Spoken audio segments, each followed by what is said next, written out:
आज अर्थसंकल्पीय अधिवेशनाचा शेवटचा दिवस आहे आणि आपण पाहतोय की आता या क्षणाला माहिती अशी मिळते की दादा भुसे आणि महेंद्र थोरवे यांच्यात सभागृहाच्या लॉबीमध्ये धक्काबुक्की झाल्याचं कळतंय आणि नेमकी धक्काबुक्की कशावरून झाली हे कळू शकलेलं नाहीये।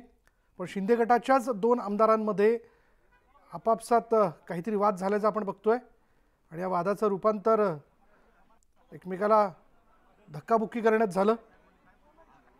थोड्या वेळात याबद्दलची माहिती आपल्याला कळेल। पण महेंद्र थोरवे आणि राज्याचे मंत्री दादा भुसे यांच्यात धक्काबुक्की झाल्याचं कळतंय आणि याच विषयाला घेऊन मुख्यमंत्री त्यांना समजवत असावेत असं एकूण दिसून येतंय।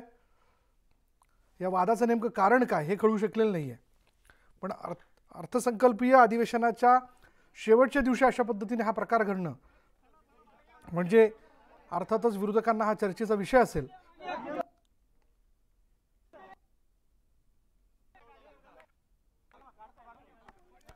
आणि दृश्य आपण पाहतोय नेमका काय वाद झाला की महेंद्र थोरवे आणि राज्याचे मंत्री दादा भुसे या दोघांमध्ये धक्काबुक्की झाली। कारण शिंदे गटाचे हे दोन आमदार आहेत। तसं बघायला गेलं तर एकाच गटातल्या दोन आमदारांमध्ये वाद होणं हे चुकीचं आहे। जे वाद असतील ते अर्थात चर्चेने सोडवता येऊ शकतात किंवा ते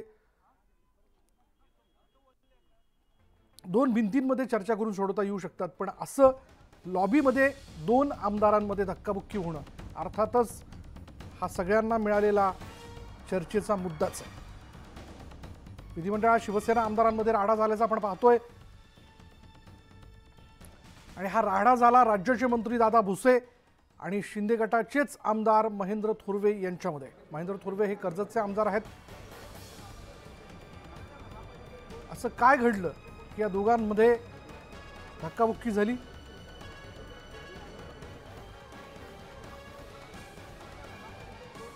मतदारसंघातील काही कामांचा मुद्दा होता का की पक्षातीलच काही अशा गोष्टी आहेत ज्यावरनं या दोघांमध्ये चर्चा झाली असावी किंवा एकमेकाला प्रश्न विचारण्याचा प्रसंग तिथे घडला असावा, त्यातनं हा सगळा प्रकार घडलाय का?